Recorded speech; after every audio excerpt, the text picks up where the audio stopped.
الضالين آمين. بسم الله الرحمن الرحيم. الحمد لله رب العالمين والصلاة والسلام على أشرف الأنبياء والمرسلين وعلى آله وصحبه أجمعين. رب اشرح لي صدري ويسر لي أمري واحلل عقدة من لساني يفقهوا قولي. رب يسر ولا تعسر يا كريم. يا معلم الحكمة علمنا ما جهلنا وذكرنا ما نسينا ولا حول ولا قوة إلا بالله العلي العظيم. Ke surat 76. Qala al-musannif rahimahullahu ta'ala, syahid akhirat, ya, syahid dunia, akhirat. Jadi syahid ni ada 3 jenis syahid. Ya, ada syahid dunia, ada syahid akhirat, dan ada syahid dunia akhirat. Dan dikendaki dengan syahid itu, syahid akhirat juga, atau syahid dunia dan akhirat. Yang dimaksudkan dengan syahid itu sama ada syahid akhirat ataupun syahid dunia dan akhirat. Orang panggil mati syahid itulah. Ya, orang panggil mati syahid. Jadi mati syahid itu ada 2. Sama ada mati syahid akhirat ataupun mati syahid dunia akhirat. Adapun mati syahid akhirat juga itu, maka iaitu seperti orang kena bunuh dengan zalim. Dikira mati syahid. Dan dia orang mati syahid akhirat ni, dia naklah dimandikan, ya, macam biasalah, dimandi, dikafan, disemayangkan macam biasa, sebab dia mati syahid akhirat. Kalau orang mati syahid akhirat, perlu diuruskan macam biasa juga, walaupun dia syahid akhirat. Seperti orang yang kena bunuh dengan zalim. Dan jikalau zalim pada kelakuan membunuhnya juga, seperti orang yang mustahak dibunuhkan dia dengan kerat kepala, maka dibunuhnya dengan kerat tengahnya sekalipun. Dan seperti orang mati tenggelam air, lemas, dikira syahid akhirat. Dan seperti orang yang mati tenggelam air, dan jikalau derhaka padanya, mati tu dengan sebab minum arak sekalipun.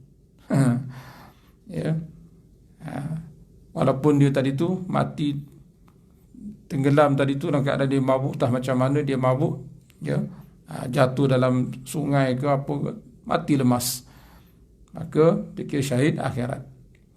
Soal dosa tu tetap dosa lah dengan Allah Ta'ala, tapi cara kematian itu, sebab kalau si hukum, dia tengok pula kalau mabuk ni dia ada 2. Ada mabuk yang sengaja, yang disengaja, ataupun mabuk yang tak disengajakan. Kan? Bersalahan orang yang tenggelam air, ya, mati lemas dengan menjalan akan perahunya pada waktu bergerak angin besar. Dia tahu dah, tengok angin kuat ni, kan? Memang ombak pun besar, tapi dia nak turun juga. Ya. Maka iaitu bukan syahid, tidak dikira syahid. Kalau dia matilah dek kerana pukulan ombak yang kuat, ya, ekoran daripada angin yang bertiup kencang dan sebagainya, maka matilah dia, terbalik kapal dia, mati tenggelam dia, itu tidak dikira mati syahid. Dia tahu dah, ya, ramalan cuaca, ya, angin ribut monsun misalnya, ya. Jadi dia sengaja tempah, kan? Dan seperti orang mati dengan sebab runtuh rumah, tiba-tiba rumahnya runtuh, dia mati syahid akhirat. Tetap disembahyangkan, dikafan, dimandikan. Dan mati dengan sebab terbakar api, mati terbakar api, macam anak-anak yang tak berdosa, kan, yang anak-anak tahfiz dekat keramat, kan. Masya Allah, pintu grill tempat dom, tempat dia duduk pun berkunci. Itu syahid akhirat.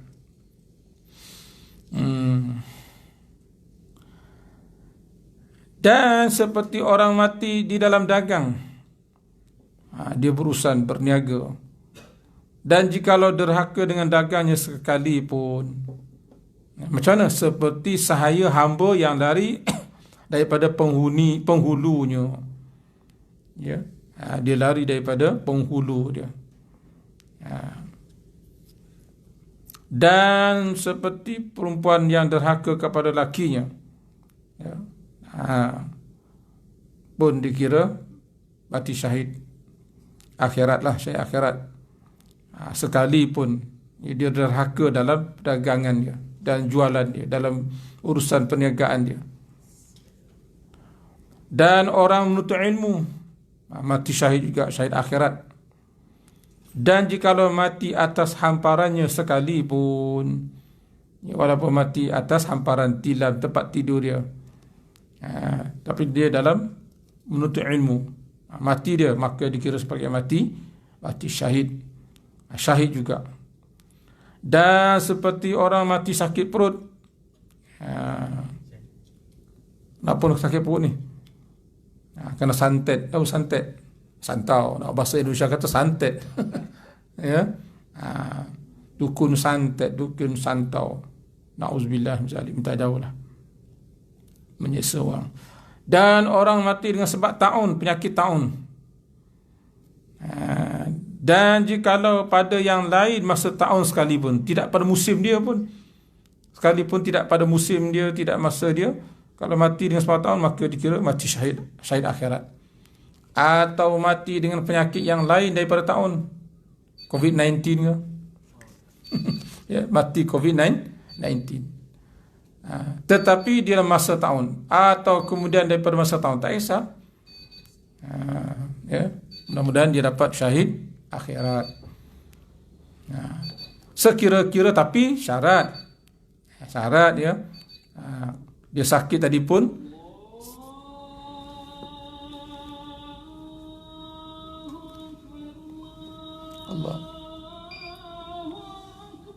Allahu Akbar, Allahu Akbar.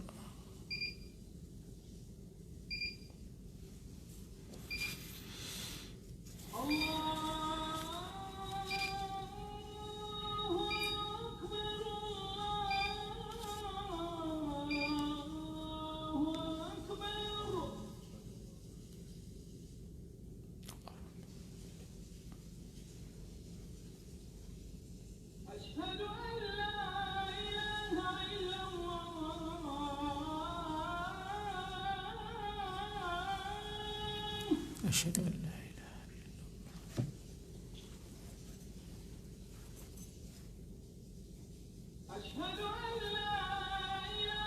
illallah.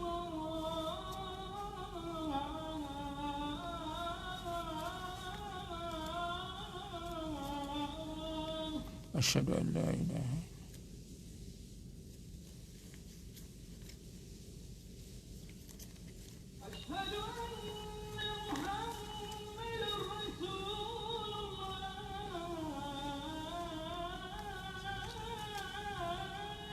Asyhadu anna Muhammadar Rasul.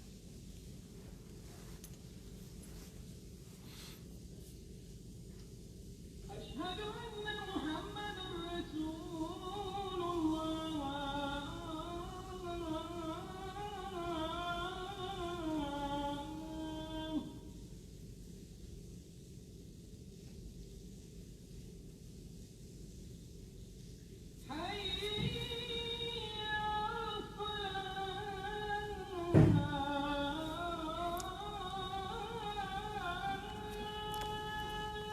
La haula wa la quwwata illa billah.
La ilaha illallah. اللهم رب هذه الدعوة التامة والصلاة القائمة آت محمدا الوسيلة والفضيلة وابعثه مقاما محمودا الذي وعدته. Habis. Jadi orang yang sakit tadi tu, yang dikira dapat mati syahid, ya, syahid akhirat tu syaratnya bagaimana? Sekira-kira sabar ia, syarat dia sabarlah, dia redha dan dia sabar. Mengharapkan, mengkira-kira mana, mengharapkan pahalanya pada Allah Subhanahu wa taala, barulah dia dikatakan disekirakan sebagai mati syahid akhirat. Tapi kalau dia tak sabar, dia tak ada itu, mati syahid, mati biasa je lah. Dan setengah daripada syahid akhirat itu lagi, orang yang asyik kepada seorang, bercinta. Orang yang asyik kepada seorang dengan syarat, tapi dengan syarat terpelihara ia, orang itu, daripada jatuh kepada yang haram, hingga menilik kepadanya pun tiada jatuh. Kalau tengok pun sekarang tengok tak ada apa-apa lah, setakat pandang, tidak ada membawa kepada jatuh kepada yang haram. Sekira-kira jikalau berkhalwat berduaan ia sesuatu dengan dia sekalipun, maka dia tidak membawa kepada jatuh haram, ya. Tiada jatuh kejahatan, dan dengan syarat disembunyikan hingga daripada orang yang ia kasih akan dia sekalipun, disembunyikan. Dan lagi contoh orang yang mati syahid akhirat, ya, syahid akhirat, perempuan yang mati beranak, bersalin. Dan jikalau daripada zina sekalipun, Masya Allah, anak yang dilahirkan tu anak zina, matilah dia, dikira mati syahid akhirat. Tapi dengan syarat, ada syarat tu, dengan syarat tiada makan ubat untuk menggugurkan anak. Kalau dia gugur, dia menggugurkan anak, tak dapat. Tengah-tengah sambil-sambil nak gugur, dia pun mati, tak dapat, ya, malah dia membunuh pula, dikira membunuh. Demikian lagi orang mati terkejut, dikira juga sebagai mati syahid akhirat. Dengar berita yang mengejutkan, langsung mati, ya, langsung jantungnya stop, ya, langsung rebah. Demikian lagi orang yang mati terkejut atau mati di dalam negeri kafir harbi, ya, kafir harbi. Harbi ini memang kafir yang boleh kita perangi lah. Mungkin ada orang Islam yang, ya, tak lepas keluar daripada negara kafir harbi sebagainya, maka mati dia dalam negeri kafir harbi, maka itu dikira juga sebagai mati syahid akhirat. Kata Ibnu Ar-Rifa'ah, maka sekalian yang tersebut itu dikira sebagai syahid, mati syahid akhirat. Syahid akhirat juga. Maknanya syahid akhirat ni apa? Mati dia tu naklah dimandikan, dikafankan, disemayangkan dan dikuburkan macam biasa. Cuma statusnya dia tu dikira sebagai syahid akhirat. Dan ada pun syahid, mati syahid dunia akhirat. Ini dua sekali. Dan ada pun mati syahid dunia akhirat, maka iaitu orang yang mati dengan sebab perang dengan kafir lah. Kerana apa? Meninggikan agama Allah. Umpama negara kita diserang oleh musuh daripada luar, ya, kita berada di perbatasan menahan kemasukan tentera-tentera, ya, orang kafir nak menyerang negara kita umpamanya, tu kita betul-betul berpenuh orang kafir ni, sebab apa? Nak mempertahankan, maka mati kita dikira sebagai mati syahid dunia dan akhirat. Li'i'la'i kalimatillah al-'ulya, kerana nak meninggikan agama Allah. Tiada kerana riak, bukan kerana nak riak, mak tunjuk-tunjuk, jaga, ya. Bukan kerana riak, dan bukan kerana sum'ah, supaya orang bercerita tentang dia. Dengar khabar si pulan tu, ya, perang dia hebat, juga dapat syahid. Jangan niat begitu. Kita buat ni semata-mata kerana Allah. Sum'ah ni mana asal sama dengar. Dengar. Kita suka kita diperkatakan orang tentang kita, jangan. Dalam semua keadaan. Riak pun jangan, sum'ah pun jangan. Sebagaimana dalam kitab Syama'il Muhammadiyah, dalam bab tawaduknya Rasulullah SAW, Rasulullah pergi naik himar, bagal ke himar, bukan naik unta, naik kuda, pergi mengerjakan haji. Dan pelana tempat Allah duduk keldai tu, himar tu ialah daripada kain baldu yang harganya tak sampai 4 dinar. Gitulah lebih kurang. Masya Allah. Sehingga Nabi minta, Allahumma ja'al, ya Allah kau jadikan haji yang aku buat ini la ria'a wala sum'ata, tidak ada riak dan tidak ada sum'ah. Nabi sendiri minta supaya dia mengerjakan haji dalam keadaan tidak ada riak, tidak ada nak supaya orang bercakap-cakap, wah dia ni pergi haji sebagai. Kita pergi semata-mata kerana Allah, kita berjuang semata-mata kerana Allah, tidak ada yang lain. Dan makna syahadah bagi mereka itu, syahadah, syahid, makna kesyahidan orang yang syahid dunia akhirat itu, bahawa hidup mereka itu pada Tuhan mereka itu. Zahirnya nampak mereka itu seolah mereka dibunuh, berlumuran darah sebagainya, ditikam oleh musuh kerana perang fisabilillah, tapi di sisi Allah dia hidup. Di sisi Allah dia itu adalah hidup, dan direzekikan mereka itu seperti barang yang dikatakan oleh Al-Husaini. Habis. Kemudian jenis yang ketiga pula, syahid dunia sahaja. Syahid dunia sahaja.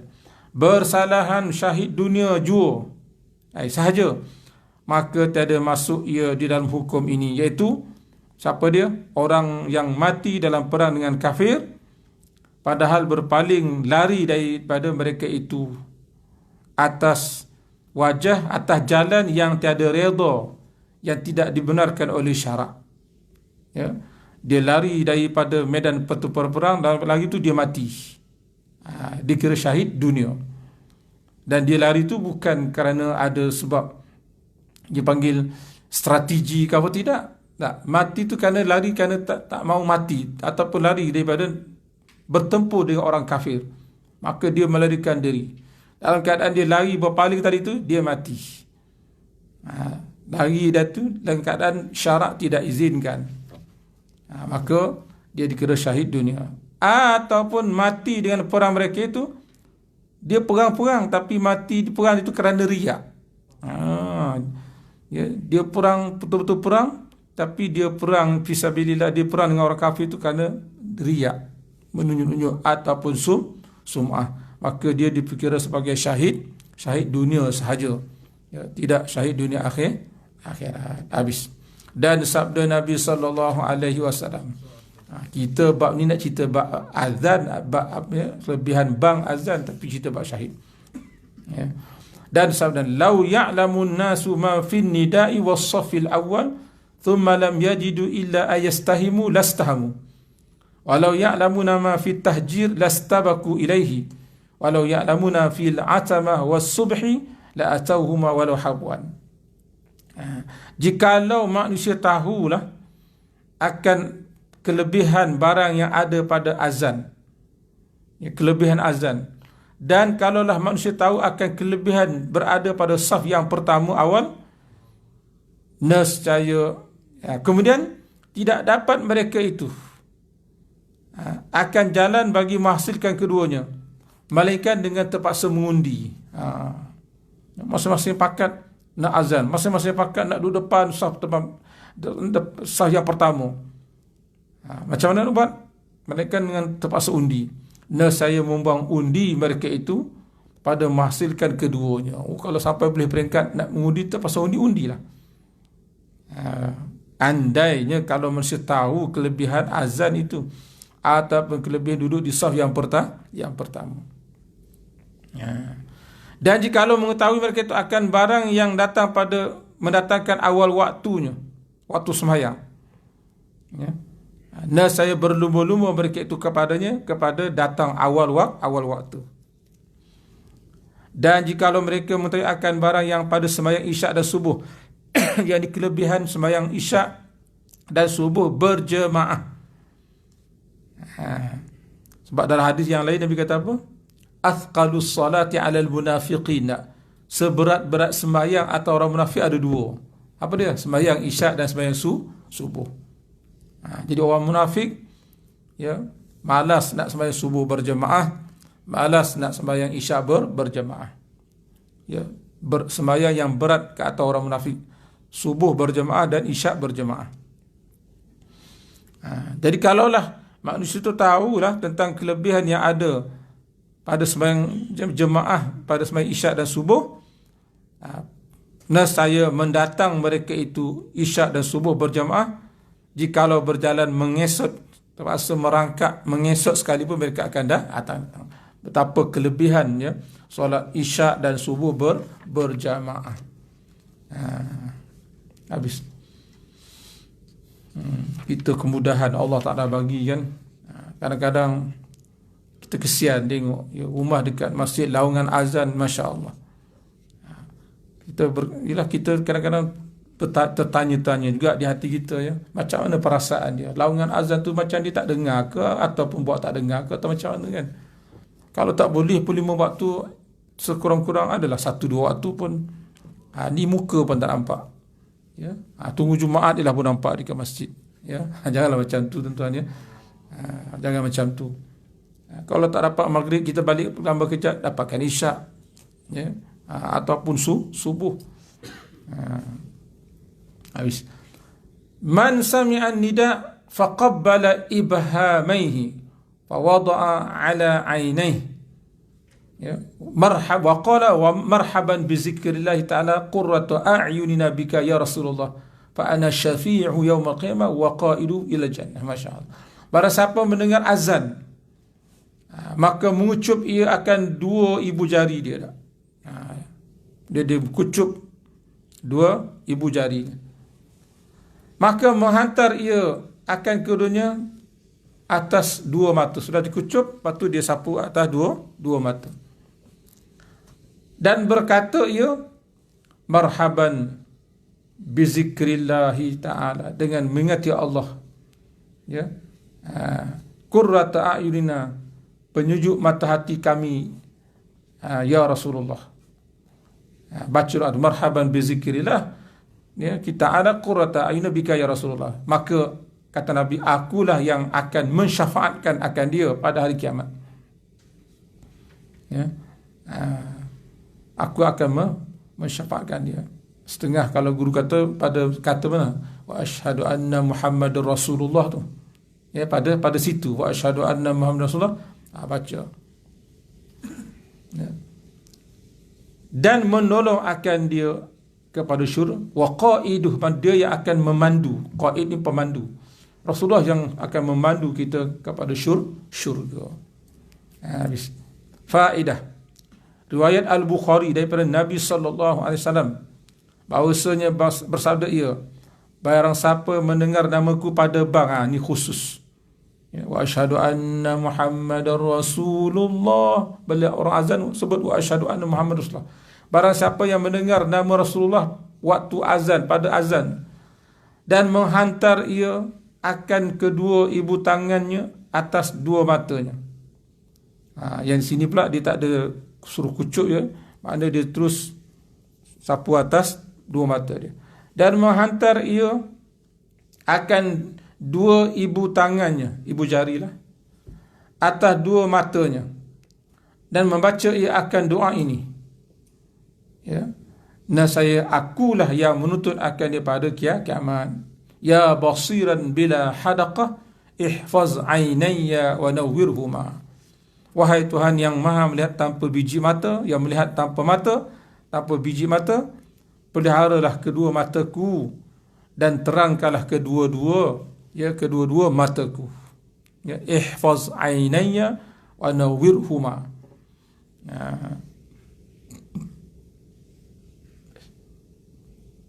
Dan tersebut dalam qasasul anbiya. Qasas mana kisah-kisah nabi-nabi, ya, qasasul anbiya mana kisah-kisah para nabi.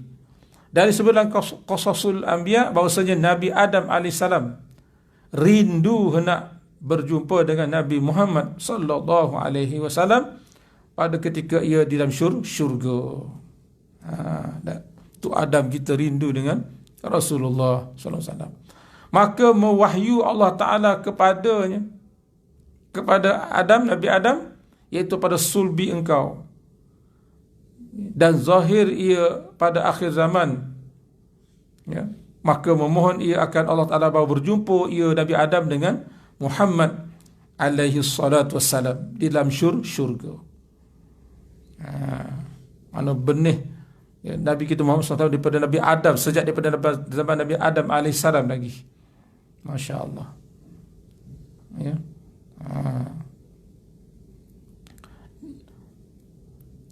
Maka menjadi Allah Ta'ala akan nur Muhammad itu pada kuku, ya, pada kuku dua ibu tangannya, ya, tangannya Nabi Adam AS seperti cermin. Maka mengucup Nabi Adam akan kuku kedua ibu tangannya, dan sapu ia Nabi Adam atas dua matanya, untuk melepaskan kerinduan tu tadi, ya.